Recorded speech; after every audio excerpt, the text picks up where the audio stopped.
couldn't confront this person.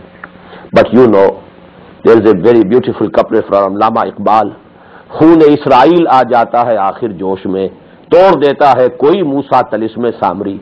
You know, then Maulana Rahmatullah from Kairana of district Muzaffarnagar of UP, Rahmatullah Kairanvi, Rahmatullahi alayh, he made munazara with him and defeated him like anything because he had studied Bible thoroughly. So actually you need special training to be able to confront these people who mislead you masses. So this, now for this purpose, how can you do this job unless you don't know your Iman, your Islam? You only know certain things, you know, that's all. How can you confront? How can you make dawah? First you have to learn Islam. You have to have a deep understanding of Islam yourself. And then only you can make dawah, you can make tabligh, and you can call people to the path of Allah. That is why, you know, the Quran says, and Allah subhanahu wa ta'ala, you know, ordered the Prophet sallallahu alaihi wasallam to proclaim, "Qul hadhihi sabili ad'u ila Allahi ala basiratin ana wa man ittaba'ani." Proclaim, O Muhammad sallallahu alaihi wasallam, this is my path, and I am calling towards Allah, having a deep insight myself. I am not calling them blindly. I have the insight. And not only I have the insight, those people who are following me, وَمَنِ اتَّبَعَنِي, they have also the deep insight into what they have accepted or into what they are calling other peoples to. That is why, you know, the Prophet said, خَيْرُكُمْ مَنْ تَعَلَّمَ الْقُرْآنَ وَعَلَّمَهُ. The best amongst you are those who learn Quran, understand Quran, who dive deep into the meanings of the Quran. أَفَلَا يَتَدَبَّرُونَ الْقُرْآنَ أَمْ عَلَىٰ قُلُوبٍ أَقْفَالُهَا. And then they teach and propagate and convey not only the message of Quran, but the wisdom of Quran, the hikmah of Quran. وَمَنْ يُؤْتَ الْحِكْمَةَ فَقَدْ أُوتِيَ خَيْرًا كَثِيرًا. The best good in this world that can be given to any person is the hikmah, the understanding, the tafaqquh. That is why the Prophet said, خِيَارُكُمْ فِي الْجَاهِلِيَّةِ خِيَارُكُمْ فِي الْإِسْلَامِ إِذَا فَقُهُوا. The best amongst you before Islam are the best amongst you now after Iman also.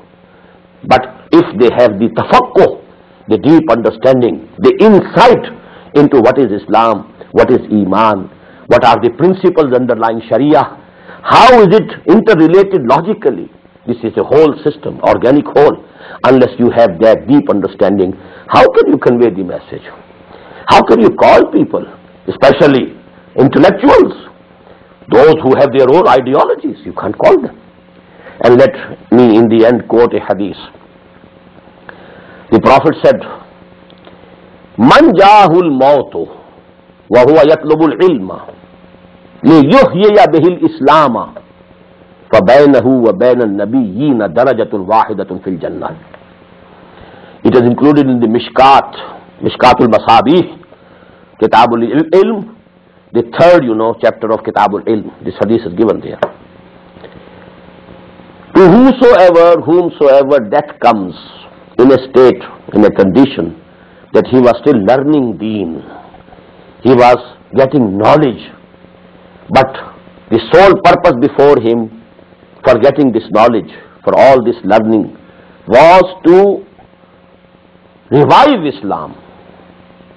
لِيُحْيِيَ بِهِ الْإِسْلَامِ إِحْيَا أَحْيَا يُحْيِي إِحْيَاءً. To revive Islam.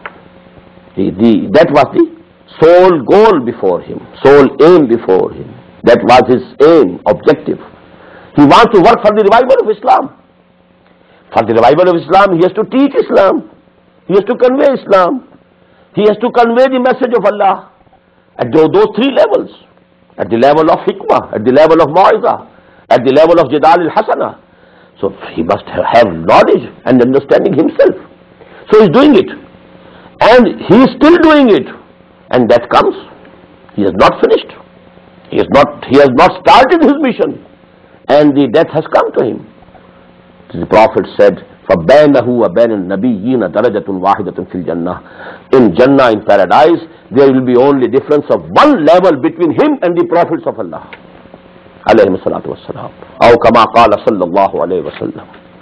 Now this is the second level of jihad And you have to spend money, you have to spend time, energies to understand, to get the knowledge, to get the deep insight, the deep understanding, so that you can convey the message of Allah, you can make tabligh, and you can call people to the path of Allah. Now we come to the third and the highest level. This is the highest level. And that is an aqimuddin. Establish this deen as a living reality, as an organic whole, as a total political socio-economic system. You have to establish it. يَكُونَ الدِّينُ كُلُّهُ لِلَّهِ قَاتِلُوهُمْ حَتَّى لَا تَكُونَ فِتْنَةٌ وَيَكُونَ الدِّينُ كُلُّهُ لِلَّهِ. Now go to war against them. Fight them out, so that till such time that the fitna, the revolt, the fasad is crushed. Because whosoever is claiming sovereignty for himself, he is in rebellion against Allah subhanahu wa ta'ala. Sovereignty belongs to him alone. Whosoever claims sovereignty for himself or his nation, he is, in rebellion, he is in revolt against Allah subhanahu wa ta'ala. And those who are faithful to Allah subhanahu wa ta'ala, they have to crush this revolt and this rebellion. فَقَاتِلُوهُمْ حَتَّى لَا تَكُونَ فِتْنَةٌ, so that this fitna is finished. وَيَكُونَ الدِّينُ كُلُّهُ لِلَّهِ, and the deen totally comes under Allah subhanahu wa ta'ala. No aspect of the system of life is outside the pale of the deen of Allah. It's not, it is not that it is controlled by the injunctions of Allah subhanahu wa ta'ala. This we have discussed, fully. Because for this you need a revolution. To establish a system, you have to first, to root out the system that is existing before. Unless you can uproot that system, how can you establish another system? There can be no two systems at one place at one time. There cannot be monarchy and democracy. Except, the Britishers, because they are retaining their king or queen just as symbols, nothing else. It's democracy, not monarchy. Same is the case with the Japanese king. But monarchy, imperialism and democracy can't coexist. Capitalism and communism or socialism can't coexist. So you have to uproot the system which is existing before, and then only you can establish a system which you like, which you think is the only just order, social order. So for that you need a revolution. And we have, as you've seen, we have discussed, 3 hours we took to understand this process of revolution, how Muhammad sallallahu alaihi wasallam accomplished that miraculous feat, to establish the deen of Allah and to bring about the total, most profound revolution of human history within 20 years. We have studied it, and here let me add, and just to remind you, that now at the final level of jihad you have passive resistance, because now it's the confrontation of force and taqah. You must use force. You must use quwwah. أَعِدُّوا لَهُمْ مَا اسْتَطَعْتُم مِّن قُوَّةٍ وَرِبَاطِ الْخَيْلِ. For that you will have to gather strength and force and power. That is, you have to do. So actually then, till such time that you are strong enough to strike at the roots of that system, to challenge it,